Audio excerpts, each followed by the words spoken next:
We have the Cardinals and the Bengals both at 8-2 after this extreme game. One hell of a good game. I actually thought it was the best game of the week. Yeah, I would say so. I would say it's definitely was the best game to watch. Okay, now I'll say this: the first half was nothing to write home about. The Yeah, second half was just crazy. yeah. The fourth quarter in particular. Let me read this off to you. Okay. The scoring off to you, I should say. One touchdown in the first quarter by the Bengals. Mhm. Then they both got touchdowns in the second quarter. That Mhm. was it. Then third quarter comes around and touchdown, touchdown, touchdown, all Cardinals. Three in a row. At this point, the score is 14-28 in favor of the Cardinals. So, fourth quarter now. You're going into the fourth quarter. Okay. Touchdown Bengals, field goal Cardinals. 3 minutes, 44 seconds left. Touchdown Bengals, field goal Bengals with 1 minute left. Field goal Cardinals, 6 seconds left. There were five different scoring drives in the fourth quarter alone. Yeah. I So, think it was just it got crazy. It made for really good TV at the end. yeah, oh, definitely it did. I think this game was almost to be expected because you have almost two teams are very similar to each other all around. Carson Palmer Yeah, is they are. up um, in the standings now. He has the third most passing yards in the NFL. Andy Dalton, I think, is still definitely up there. Maybe even. I'm just gonna take a guess right now without even looking at official stats. I would say almost top five, maybe quarterbacks in right now. Up to him, sure. Top, well, he made top 10 Yeah. for us back in week 8. There's no reason why he's not going to make top 10 again at the end of the season. But he's putting up great numbers as well. And one big thing that's crazy about Carson Palmer is uh, he is week in and week out for the past 11 weeks put up great numbers, put up great games. He's only lost twice, and for whatever reason, he's not a candidate for MVP. Like realistically, his stats are very comparable to Tom Brady. I think Tom Brady has a leg up. I mean, he has more passing yards, he has more touchdowns. So it's easy to put Tom Brady into that category. Tom Brady. Tom Grady, you greedy. But there's no reason why Carson Palmer shouldn't be up there as well. He's you know inching his way up He's for passing definitely yards. having a career defining year right now. Oh, definitely, Definitely. no And question then of about it. course there was the whole story about he used to play for the Bengals and he wanted to win. That played into the narrative and he got it. And Yeah. here's an interesting. A couple weeks ago, I finally jumped on the Bengals bandwagon and I haven't Mm-hmm. won since. What the hell? That is Like pretty funny. they finally got me believing in them, and then they dropped the ball Yeah. twice. You know, this is why I was so hesitant to jump on this team to begin with. I'm not one to take back things I said and just completely start shitting on them, but they got up here in prime time and they blew it. Now did they have a good game? Yeah, it was a good game, but they've just done this.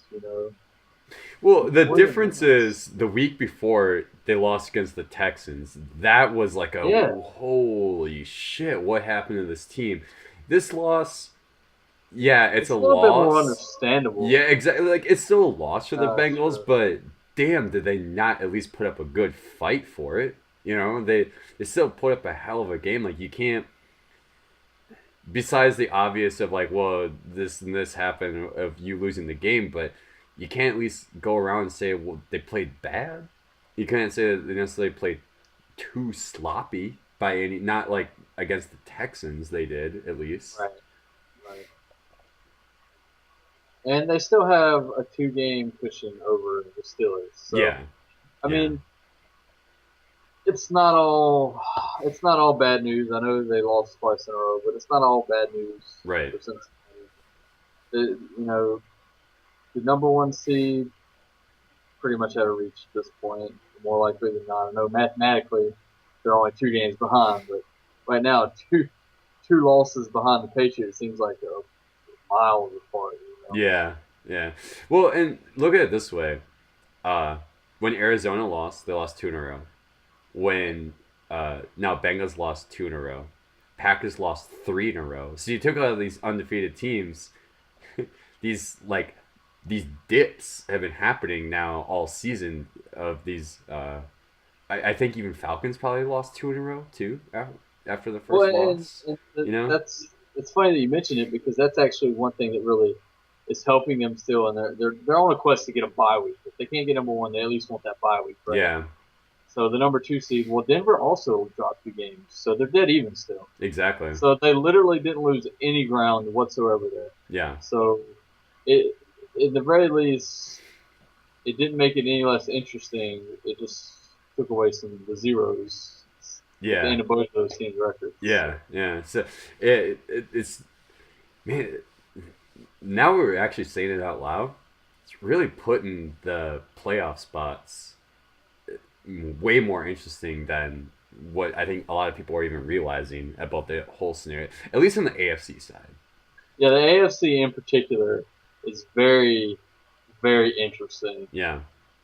The NFC is pretty interesting too. I don't want to get into the NFC on Mm-hmm. this video, but yeah, it's even for the Cardinals, it's just I guess it's just really interesting this year. A lot of times you get this deep in the season, and the playoff spots almost look like sure things, and a lot of them did, and maybe division winners do. But the seeding here is really who's number two. Yeah.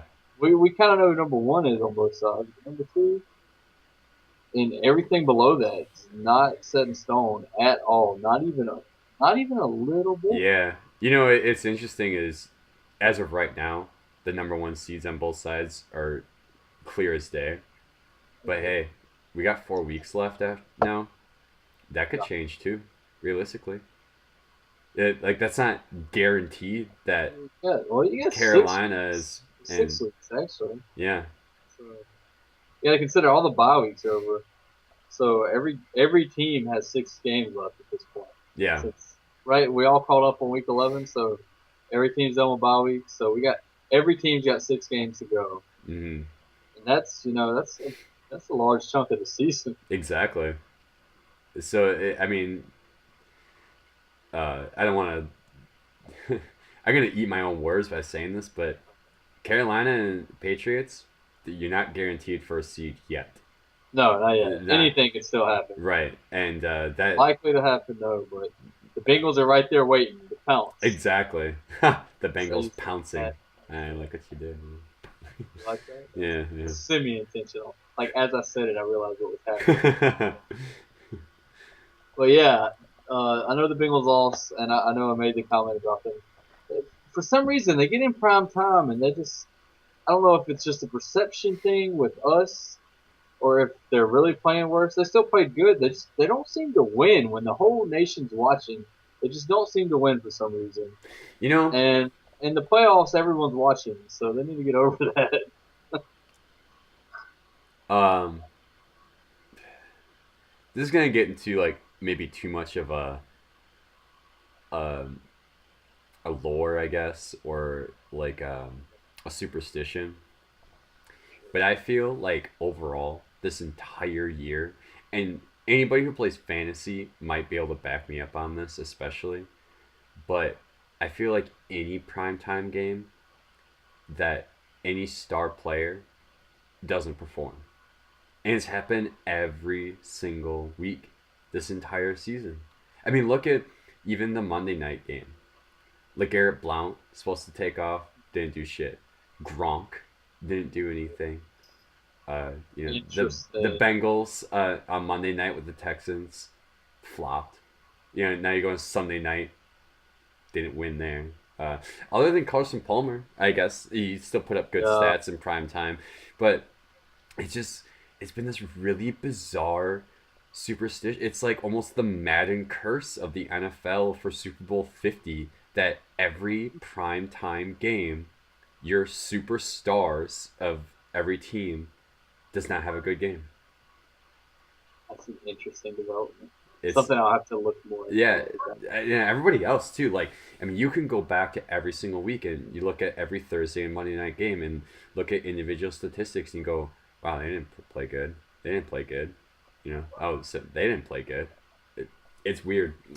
Or maybe an easier thing, go back to your fantasy football lineup and look at any of your star players that played on a Monday or Thursday night game and look at their overall points.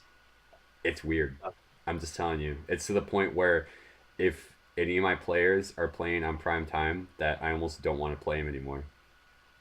It's this bizarre, like, choking prime time factor in the NFL this year. Maybe you're being a little bit of a guru right now. I don't know. Maybe you're full of shit. I don't know. Maybe I am full of shit. I'm just saying. I've been. Maybe you gave away something I'm gonna look into that you shouldn't have, since I have the number one seed. Ooh. Yeah. Or just disbelieve me and keep playing your players in prime time and see if I give a shit. But uh,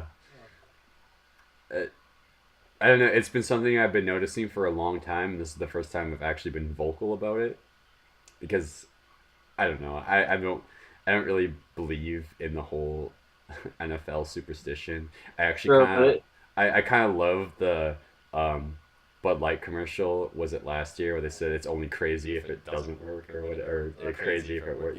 Whatever the tagline. Like, it's true. It's like you look at these weird superstitions. It's like, yeah, you look crazy if it doesn't work, but if it works, like, you look genius. And I kind of feel it's the same thing in this scenario where I feel like I should have a tinfoil hat on right now as I'm saying all of it, but at the same time, there's a lot of stats that kind of back me up. I'm noticing a trend. I don't think is necessarily buying into that. That's the cause. It could, Yeah, it doesn't necessarily have to correlate between that cause. It could be a coincidence, but it's an interesting series of coincidences. oh, definitely it is. So, yeah, I think that's maybe a good way to wrap this up. A little playoff talk. Some Yeah, playoff teams, yeah. more likely than not, at least. It is Division ironic. winning team. It is ironic the fact that this is probably the best game of the week, and we almost have the least to talk about it in a way. Yeah, well, I mean, it was just. I mean, I mentioned the score, and it got crazy, and I Yeah, thought it speaks for itself a little true. bit. Yeah, Didn't it's really like didn't see the game, then I'm sorry. yeah. I think that's absolutely true. I mean, there's really no point of going to like individual stats of certain players about all of it because man, I don't think there's been too much of people not showing up for this game. You can't necessarily say that well they lost because so and so didn't perform because everybody kind of did at one point. Right. I mean, Maybe not the entire game, but at one point. I don't. I don't really know if anyone had a performance that you're like, this is the reason they won, or this is the reason they lost. Yeah. They both quarterbacks had 300 yards. Palmer had a couple interceptions, but he had 4 touchdowns. Mm-hmm. Dalton actually had no interceptions, but only 2 touchdowns in comparison. Just, I mean, and they spread the ball around a good bit. I guess if you mention anyone, J.J. Nelson had um, over 100 yards and a touchdown. Yeah. That was maybe and Bernard for the Bengals had over 100 yards as well, but no touchdown. But it was just a pretty solid offensive output. Yeah. Good game. And I think one of the best things that came out of it is when it's all said and done, both teams are 8-2, and I think it really wraps up because both teams deserve to be 8-2. They both look like 8-2 teams. They're both extremely good. They're both they're both teams to really watch out for and see what develops into the playoffs this year. Because I mean, there's no way that they're not making the playoffs. They're definitely gonna. Not only they're not gonna make the playoffs, there's no way they're probably not gonna win their division. I have no. Right, I, like you said, there's a lot of football left, so hypothetically they could, but more yeah, likely than not, these teams are division winning teams. But it was a good game. It was cool to watch two teams that would only play if they meet each other in the Super Bowl. true. Yeah, yeah. And honestly, Bengals and Arizona Super Bowl. That'd be a pretty good Super Bowl to watch. And it really would. If this game was in it, Exactly. Yeah. I mean, if you want Super Bowl 50, it's two teams that don't make it there, very often. It'd be a good mix-up, to be honest. that about does it. Yeah, that definitely. So let's wrap it up. We have Facebook and Twitter that you can follow us on. There's a link in the description below. And you can also leave us a comment on what you feel about this game. Deranged, I'm calling you up. I want to hear what you say about this game. I am calling our Cincinnati fan, our great old Cincinnati fan. I'd like to hear what you say about this. And yeah, I think that about does it. Best game of the week. Best Yep. game. All in prime time, baby.